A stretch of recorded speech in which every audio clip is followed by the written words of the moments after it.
divorce, drugs, sexual harassment. Those are just some of the sensitive topics the students at Degrassi Junior High deal with from week to week. The CBC television program is seen in 40 different countries. It's won 7 international awards, and in the process, it's challenged all the old ideas about what can and can't be talked about on television. Earlier this season, the Journal's John Gray visited the set of the show that's shaking up the TV industry. In production this week is a unique Canadian television series aimed at the generation now experiencing the bewildering horrors of adolescence. It's called Degrassi Junior High, and it deals with topics that somehow eluded Walt Disney. I feel so sorry for the guy. Who doesn't? I mean, I want to talk to him, but I can't.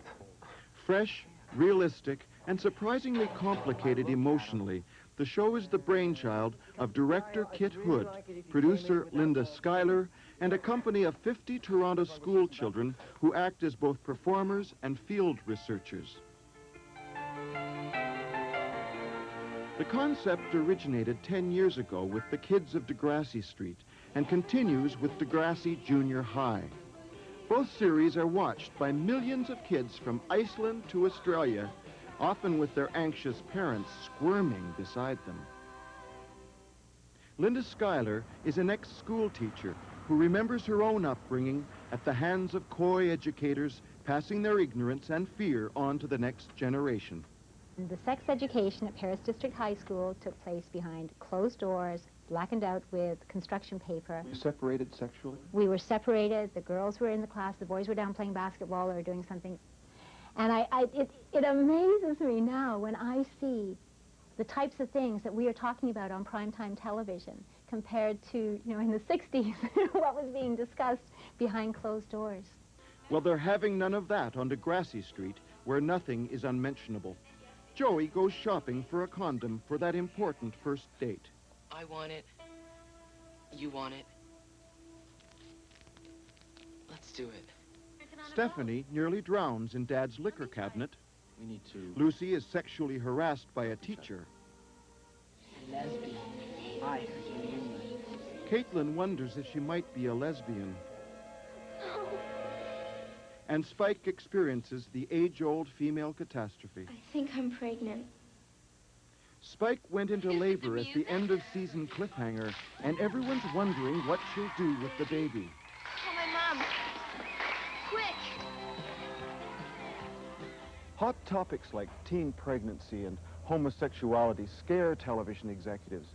In fact, this year the BBC refused to air 4 episodes. But Degrassi's creators aren't backing down. I'm on the set of an upcoming episode in which a kid named Wheels loses his parents to a drunk driver. All over the world, kids who have experienced this tragedy for real will be watching, and they're going to want more than a few facile platitudes. You don't want to be dead? Yes, I do. And it's your fault. The main thing is to avoid adult fantasies of childhood. To do that, Schuyler and Hood rely on the kids themselves, who never miss more than 3 consecutive days of public school and supply the personal basis for most of the material. Yeah, but that's, I'm still not comfortable with that last part. The death of Wheel's parents, for example, is of major significance for Neil Hope, who plays the part. It's getting into it. If a kid comes up to me on the street and asks me how I feel about losing my parents, I will be able to relate really close to the child because I lost my father a few months ago. So, in this show, I'm learning from it. I know Wheels is emotional. His level is just going up and down. So, like, one scene, I'll be happy, and the next scene, I'll be sad, and, so, but I'm, with this script, I'm trying to learn to deal with it myself. I visited a high school just to see if the show was ringing a few bells off the set, and indeed it was. Well, one thing that's happened in real life is when Stephanie's parents got split up and there was the custody battle and all that, and I'm sure a lot of kids in this school have been through that. With the issue of when they were talking about sex and with condoms and stuff, that's very realistic because that's how you get pregnant if you don't wear a condom.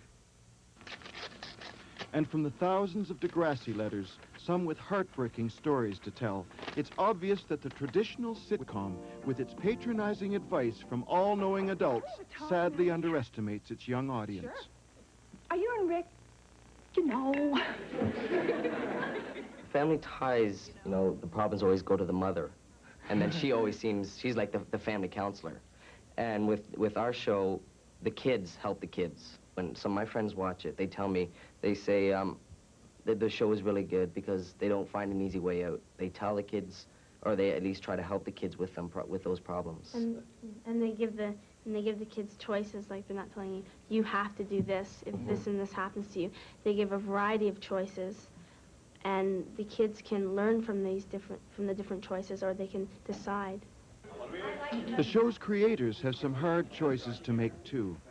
Linda Schuyler is spending less time with the kids these days, and a lot more time on the phone. Take out scene 13. How long has Kit got on the board for scene 13? The unfamiliar lure of big-time showbiz is leading this school teacher down an unfamiliar street.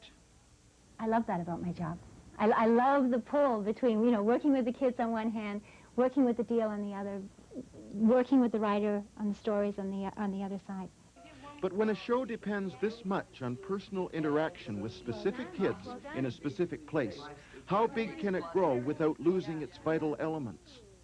I'm resistant to change. I'm resistant to getting any bigger. I'm actually very happy with the size of the company the way it is. But that is the double-edged sword of success, because once you're delivering something that people really want, then all of a sudden they want more of it, and much more of it. Spike, aren't you eating anything? I'm on a diet. It's hard getting back in shape. The show's irreplaceable element is its process.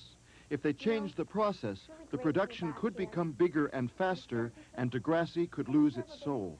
But the dilemmas associated with success are infinitely preferable to the problems of failure. As it launches its new season, Degrassi is riding high, and the kids are all right.